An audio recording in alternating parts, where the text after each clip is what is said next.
والمؤمنون بالله واليوم الآخر أولئك سنؤتيهم أجرا عظيما صدق الله مولانا العظيم إن الله وملائكته يصلون على النبي يا أيها الذين آمنوا صلوا عليه وسلموا تسليما الصلاة والسلام عليك يا سيدي يا رسول الله وعلى آلك وأصحابك يا سيدي يا حبيب الله الصلاة والسلام عليك يا سيدي يا رحمة للعالمين وعلى آلك وأصحابك يا سيدي يا خاتم النبيين اللہ تبارک و تعالی جل وعلا کی حمد و ثنا نبی پاک صلی اللہ علیہ وآلہ وسلم کی بارگاہ میں ہدیہ درود و سلام عرض کرنے کے بعد احباب ذی وقار،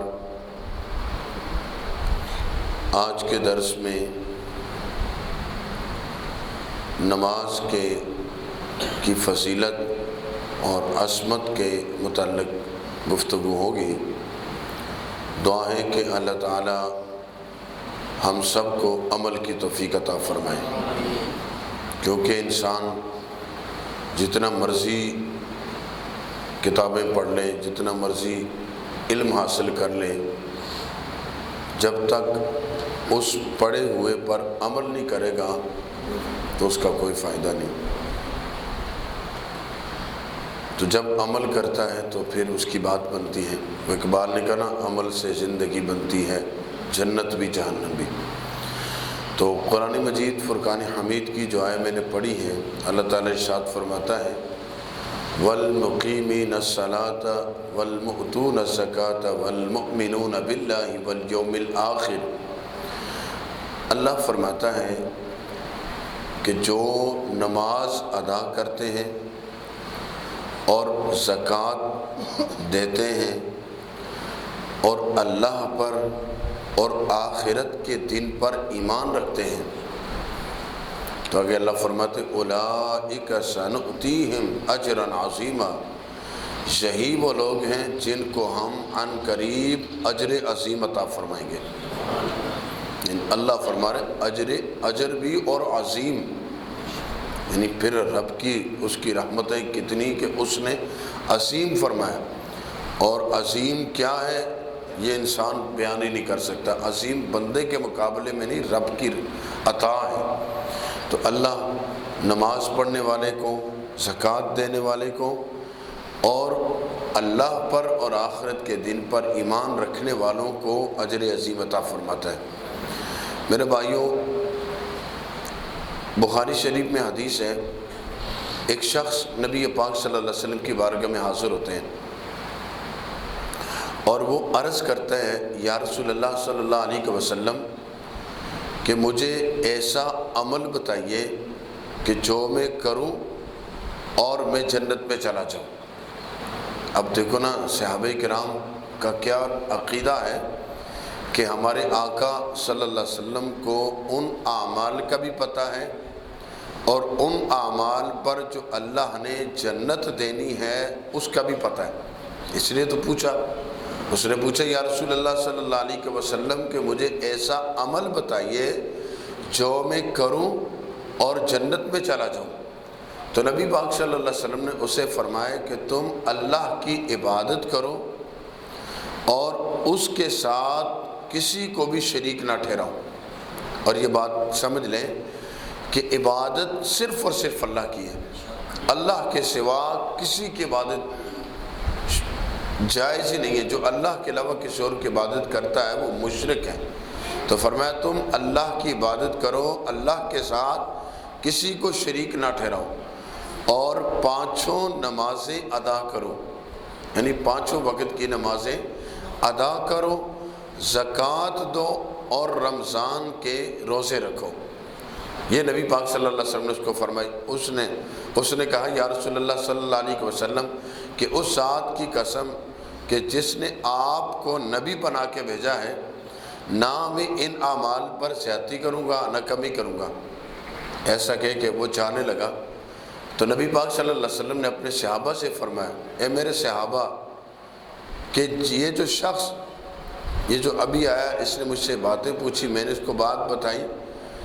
تو فرمایا اس نے اگر ان باتوں پر عمل کیا، میرے آقا نے فرمایا اگر تم نے کسی جنتی کو دیکھنا ہو نا تو یہ جو شخص جا رہا ہے یہ جنتی ہے۔ یعنی کہ ایک آدمی اللہ کی عبادت کرے، اس کے ساتھ کسی کو شریک نہ ٹھہرائے، 5 نمازیں ادا کرے اور زکوٰۃ دے اور رمضان کے روزے رکھے، تو اس نے کہا یا رسول اللہ ان پر میں نہ کمی کروں گا نہ زیادتی کروں گا، تو وہ یہ کہہ کے جانے لگا۔ تو نبی پاک صلی اللہ علیہ وسلم نے فرمایا اگر کسی نے جنتی کو دیکھنا ہو تو وہ اس شخص کو دیکھ لے۔ اور نبی پاک صلی اللہ علیہ وآلہ وسلم کا یہ فرمان ہے، ابو داؤد میں حدیث ہے، آپ صلی اللہ علیہ وسلم نے فرمایا کہ جو آدمی اچھی طرح وضو کرے، یعنی وضو جس طرح کیا جاتا ہے اس طرح مکمل وضو کرے، اور پھر خشوع اور خضوع کے ساتھ، یعنی یہ نہیں ہے کہ نماز پڑھے تو اس کا دھیان کہیں اور ہو، نماز اللہ کی پڑھ رہا ہو تو خیال دنیا کے چل رہے ہوں، اور نماز اللہ کی پڑھ رہا ہو تو حساب دنیا کے چل رہے ہوں۔ جیسے مسجد میں کھڑا ہو تو تھوڑی سی قرات لمبی ہو جاتی ہے کہ مولوی صاحب جان چھڑن تو اپنے دوستانوں ملنا ہے یا کنوں ملنا ہے، تو یعنی کہ آج کل ہماری نمازوں کی تو حالت یہی ہے نا، آج کل تو ہم پڑھتے نماز ہیں اور کام دنیا کے کر رہے ہوتے ہیں، یعنی کہ پڑھانے والوں کی بھی یہی صورت ہے۔ وہ جن کی نمازیں تھیں نا، ایک مرتبہ نبی پاک صلی اللہ علیہ وسلم نے 2 صحابہ کی ڈیوٹی لگائی، جنگ سے واپسی پر آپ صلی اللہ علیہ وسلم نے صحابہ کو فرمایا کہ آج رات تم نے، ہم تمام صحابہ نے آرام کرنا ہے اور تم نے پہرا دینا ہے۔ اب وہ 2 صحابی پہرا دینے، ایک صحابی نے کہا اگر ہم ایسا نہ کریں کہ ایک صحابی جو ہے وہ تھوڑی دیر آرام کر لیں دوسرا پہرا دیتے، تو اب ایک صحابی آرام کرنے لگ جاتے ہیں، جو پہرا دینے پہ مامور ہوتے ہیں نا وہ کہتے ہیں ساری رات کھڑے ہو کے پہرا ہی دینا ہے، تو اس سے بہتر نہیں ہے کہ اللہ کی عبادت کروں، رات قیام میں گزاروں۔ اب وہ صحابی نماز میں کھڑے ہو جاتے ہیں۔ اب دیکھو کہ کیسی ان کو عبادت سے شغف ہے، کیسی ان کو عبادت سے محبت ہے۔ وہ جب کھڑے ہوتے ہیں نماز پڑھتے ہیں تو قرآن مجید کی تلاوت شروع کر رہے ہیں، قرآن پڑھ رہے ہیں، تو دشمن آ جاتا ہے۔ اب وہ دشمن دیکھتا ہے کہ جو پہرے پہ ایک ہی شخص ہے، تو وہ سمجھتا ہے کہ اب اس شخص کو اگر ہم مار لیں گے تو ہمیں لشکر تک پہنچنا آسان ہو جائے گا۔ اب وہ دشمن اس صحابی کو تیر مارتا ہے، اور اس صحابی کو تیر لگتا ہے، وہ صحابی نماز نہیں توڑتے، پھر وہ دوسرا تیر مارتا ہے، پھر بھی نماز نہیں توڑتے، حتیٰ کہ جب ان کو تیسرا تیر لگتا ہے نا تو وہ اس ڈر سے نماز توڑتے ہیں کہ کہیں ایسا نہ ہو کہ ان تیروں سے میری جان چلی جائے، اور جس ڈیوٹی پر اللہ کے نبی نے ہمیں مامور کیا ہے اس ڈیوٹی میں ہماری کوتاہی نہ ہو جائے۔ وہ صحابی نماز توڑ کر دوسرے صحابی کو جگاتے ہیں، وہ کہتے ہیں اٹھو یار مجھے تو تیر لگ گئے ہیں، تو کہیں دشمن نے حملہ کر دیا ہے۔ تو انہوں نے کہا یار تمہاری یہ حالت کہ تم خون میں لت پت ہو چکے ہو، ایک نہیں تمہیں 3 تیر لگ گئے، تم نے مجھے اٹھایا کیوں نہیں ہے پہلے ہی تیر پر؟ انہوں نے کہا نماز پڑھ رہا تھا، نماز میں اللہ کی عبادت کیسا لطف آ رہا تھا نا، اگر اس ڈیوٹی کا خوف نہ ہوتا نا جو نبی پاک نے لگائی ہے تو دل کرتا تھا دشمن تیر مارتے جائیں اور ہم اللہ کی عبادت کی لذت لیتے جائیں۔ وہ ان کی عبادت تھی نا، ان کی عبادت کی کیا بات۔ آج ہماری عبادت، ہماری نماز تو ہم نماز مسجد میں پڑھ رہے ہوتے ہیں، پہنچے کہیں اور ہوتے ہیں۔ وہ ایک شخص تھا نا، وہ مسجد میں نماز پڑھنے آیا، اس نے نماز پڑھی تو نماز پڑھنے کے بعد ہی نمازیوں کے سامنے کھڑے کہنے لگے امام صاحب آج آپ نے 3 رکعتیں پڑھائی ہیں، یعنی 4 رکعتیں ہوتی ہیں جیسے ظہر یا عصر یا عشاء میں۔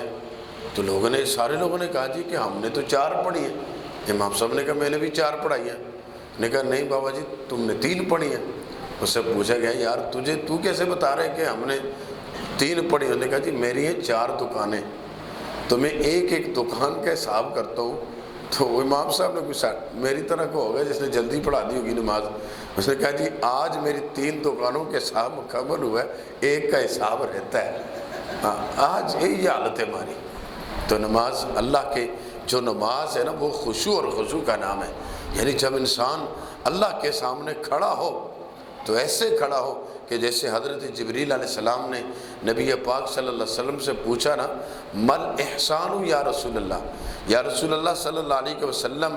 کہ سب سے بڑی اور سب سے کامل نیکی کیا ہے؟ تو نبی پاک صلی اللہ علیہ وسلم نے فرمایا ان تعبد اللہ کأنک تراہ، فرمایا تم اللہ کی ایسے عبادت کرو کہ گویا تم رب کو دیکھ رہے ہو۔ ہاں، جن کو رب کے جلوے نصیب ہوتے ہیں پھر ان کی نماز میں دھیان کہیں اور نہیں ہوتا، وہ تو رب کے جلووں میں محو ہوتے ہیں، وہ تو رب کی عبادت کا لطف لے رہے ہوتے ہیں۔ وہ جب حضرت مولا علی رضی اللہ تعالیٰ عنہ آپ کے پاؤں میں تیر لگا تو تیر، آپ کو پتہ ہے تیر لگا تو تیر پاؤں میں آج سے پار ہو گیا، یعنی کہ تیر پاؤں میں پیوست ہو گیا، تو اب بڑی کوشش کی اس کو نکالنے کی، تیر نہیں نکلا، درد بڑی تھی، تکلیف بڑی ہوتی تھی، تو کسی نے کہا کہ ان کو چھوڑ دو، اس حالت میں تیر نہ نکالو۔ جب حضرت علی رضی اللہ تعالیٰ عنہ نماز میں کھڑے ہوئے تو دو بندے آئے، انہوں نے بڑی سختی سے تیر نکال دیا۔ تیر نکالنے کے بعد حضرت علی رضی اللہ تعالیٰ نے نماز کے بعد جب سلام پھیرا تو آپ نے فرمایا یہ خون کیسا ہے؟ تو آپ کو کہا گیا وہ جو آپ کے پاؤں میں تیر لگا تھا نا، وہ تیر نکالا ہے تو یہ خون اس کے نکالنے سے جو پاؤں سے نکلا ہے یہ وہ خون ہے۔ تو آپ نے قسم اٹھا کے فرمایا اس ذات کی قسم جس نے مجھے نبی پاک کو امتی بنایا ہے، اس رب کی قسم، فرمایا مجھے تو ذرا بھی خبر ہی نہیں ہوئی کہ میرے پاؤں میں تیر لگا کب ہے اور نکالا کب ہے۔ یعنی عبادت میں ان کو ایسا لطف آتا تھا، وہ عبادت۔ تو فرمایا کہ جو آدمی، نبی پاک صلی اللہ علیہ وسلم نے فرمایا کہ جو آدمی مکمل وضو کرے اور اس کے بعد نماز ادا کرے خشوع اور خضوع کے ساتھ، اور رکوع اور سجود کو اچھی طرح ادا کرے، تو فرمایا اللہ کا اس سے وعدہ ہے کہ رب اسے جنت میں داخل فرمائے گا۔ اور فرمایا جو ایسا نہ کرے پھر رب کا اس کے ساتھ کوئی وعدہ نہیں، وہ چاہے اس کی مرضی معاف کر دے گی، چاہے اس کو پکڑ لے۔ تو اس لیے نماز اللہ کی بہت بڑی عبادت ہے، اس سے رب کی رضا ملتی ہے، اس سے رب کے جلوے ملتے ہیں، اور اس سے رب کی جنت ملتی ہے۔ اللہ تعالی ہم سب کو عمل کی توفیق عطا فرمائے، جنہوں نے سنتے ادا نہیں فرمائی وہ سنتے ادا فرمائے۔